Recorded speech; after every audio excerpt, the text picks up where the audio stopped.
Welcome to the 153rd edition of Make Pro Wrestling Majestic again. I am Tiger Height. And I am Peanut Gallery. And we are back after, 3 weeks? Something like that. Yeah, something like that. Sorry about that, but we are back. We're talking about the pay-per-views. We're catching up. We're going to start with Forbidden Door. Okay. We're going to rip the Band-Aid off. In general, this was a rough show to get through. It was. This was a really not good show. It didn't feel as rough as the previous one, but it was still... There were way too many matches on this show. Yep. But let's talk about the good. Because there were positives. Yeah, there were. This was a good match. Yes. Swerve, Strickland and Will Ospreay not only had a good match, but they had really good entrances. They did.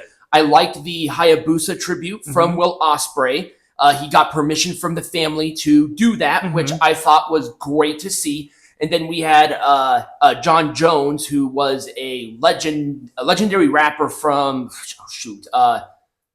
some group, that We Fly High song. I'm sure you've heard of it. Yeah, I'm sure you've heard of it. That's his group. Okay. So there was that connection there, which is fine because Swerve Strickland's also a rapper. Yep. A well-paced match. Yep. It wasn't as flippy-dippy nonsense as... Yeah, it wasn't. That's what I was going to say. It wasn't as, over the top as I was almost expecting. Right. It was very well-rounded match. Now, I was worried about this match going in. So was I. Because they also, I guess, did not want Swerve to be perceived as a transitional champion. Right. But he has not had that groundbreaking match to where I believe he should be in this position. Right. That's what I'm worried about. The other thing, too, is, of course, they strapped the rocket ship on Will Ospreay, and I'm like, well, is it too soon for Will Ospreay to get a title shot? And he still has the international champion, too. And he was defending that on a regular basis. Right.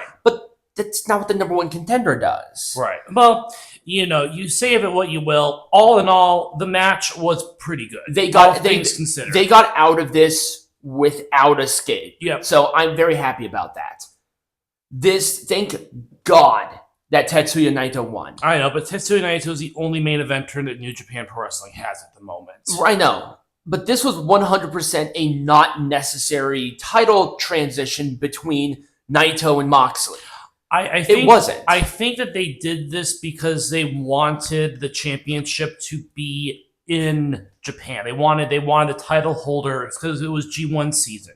So they wanted the title holder to be in Japan at that time. So that's Moxley wasn't in G1. Oh, G1's coming up. Okay, I see what you're saying. Yeah. So then why put the title on Moxley in the first place? They made the right call here. This is why it's a positive. Right. They made the right call. I don't know why they put the title on Moxley. I think that they were in a bind and they needed someone to get the title off of whoever the previous champion was. I don't even remember. Tetsuya Naito was the champion before Moxley was the champion. Oh, okay. Well, so it went from Naito to Moxley for a month and went back to Naito. I think they were trying to experiment with something. And hear me out. I think the reason they put on John Moxley was because Moxley was his base in the States. So they wanted the title to be featured in the States more. That's exactly what I was going to say, too. And then they wanted to... Then Moxley dropped it to Naito so that Naito could bring the title back to Japan just in time for G1 season. It's such a waste of time. I know. But thank God they actually did that, which is why I made it positive. Also, the match was not bad. Right. I thought this match was acceptable. But again... Japan is just struggling. The New Japan Pro Wrestling is just struggling. Oh, and we'll talk about that. And I thought this match overall was good. It was weird to put an Owen Hart tournament match. That was the one thing that I was somewhat bothered by. Did Shingo wrestle a match to get to quarter? I don't even know. No, I think they started at quarterfinals, so there were only 8 people. If this was the finals, or if it's either going to be the finals of the tournament at the pay-per-view, or you don't have the tournament within the pay-per-view at all. Period. Right. Period. End of story. It's kind of weird to have this kind of match at a pay-per-view. Yes. But I did like how the match was wrestled because Shingo was obviously going to get booed, so he really worked that quite well. And Bryan Danielson can never have a bad match, apparently. Right. Well, I've seen him with bad matches, but with Shingo, it's going to be hard to. Yeah.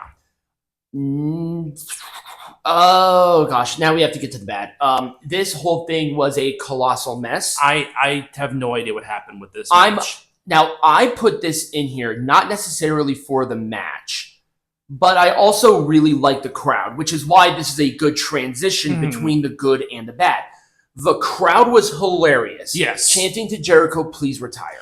And Jericho is playing in on this too. So this is actually a positive character direction for Chris Jericho, because Chris Jericho is playing into the crowd wanting him to retire. Yes, and I will say that that is a positive as well. He's like, oh, I'm not going anywhere. I still have so much work to do.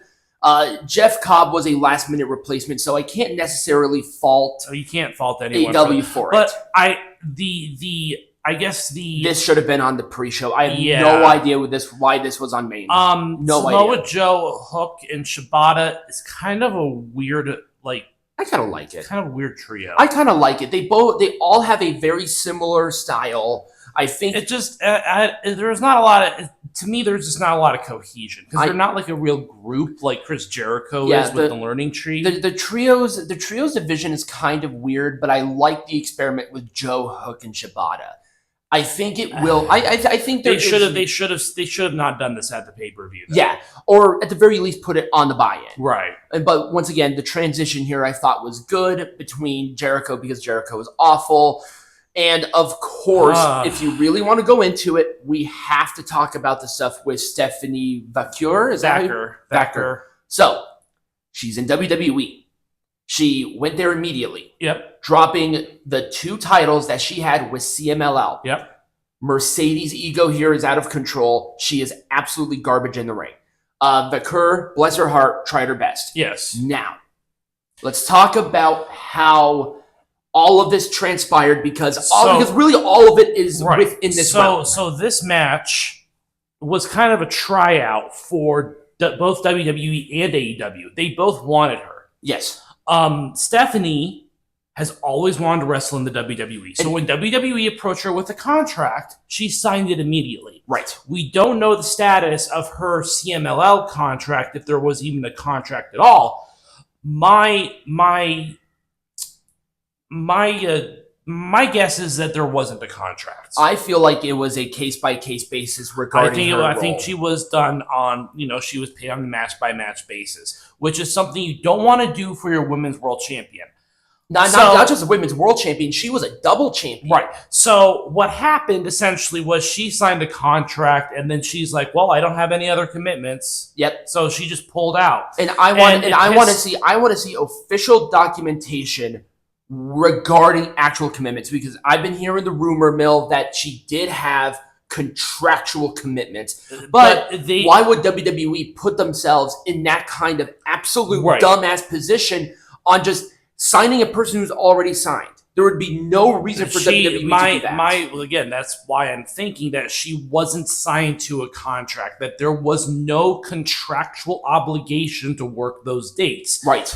Obviously, she might have been booked, but booking does not necessarily mean contractual obligation. Right. She probably wasn't under any sort of contract. Right. She wasn't under any sort of guarantee to be at those dates. WWE saw that, and they're like, let's sign you because we're running some house shows in Mexico. Let's get you in. Yes. Now, as a booker and as a person who was in this position, if I was Vaquer, I would have dropped the titles the right way. Personally, this is just me. Well, I would have had some matches with CMLL say, as long as I'm going to sign with WWE, let's drop these titles fast. Right. And again, we don't know all the details of what happened. Oh, I'm aware. I'm just saying there are also rumors going around that she was signed before this thing happened. That's what I heard as well. And I think what they're trying to take advantage of is legitimately this match that happened, because this essentially was her tryout. Hey, let's see her go up against one of our 4 horsewomen, essentially, and see how she does. Yeah, the worst of the WWE. The worst of the 4. But anyways, WWE obviously liked that. And they're like, let's sign her immediately. Yes. And of course, it was her dream to wrestle for the WWE. She had a tryout 2008? 2018? Something like 2018. So that happened. Otherwise, Mercedes is hot garbage. We know that she's like Hulk Hogan, essentially. Yep. Sure, you're going to be there with Britt Baker. This is going to be interesting because both of them apparently slob the knob of Toni. So it's like, who's going to do a better job? Who's going to do more slobbing? Yes. I wanted to talk about this in two different ways because this is such a prime example on how bad the booking is within AEW. Number one, how are they dropping the ball with MJF so fast? I don't know. They're not doing well with MJF. He's all the momentum in the world. He's losing it quickly. I think his momentum totally 100% dead stopped. Dead ass stopped. The match itself was weirdly short, wrestled kind of bad, and it just ended out of nowhere. But also, this whole relationship with CMLL is so odd because this is AEW and NJPW, but I saw more CMLL people on the main card than I did New Japan. Now, there were some, and obviously their world title was on the line, but what about the global champion? What about the tag team champions? They had those matches at the other Forbidden Door shows, and they were good.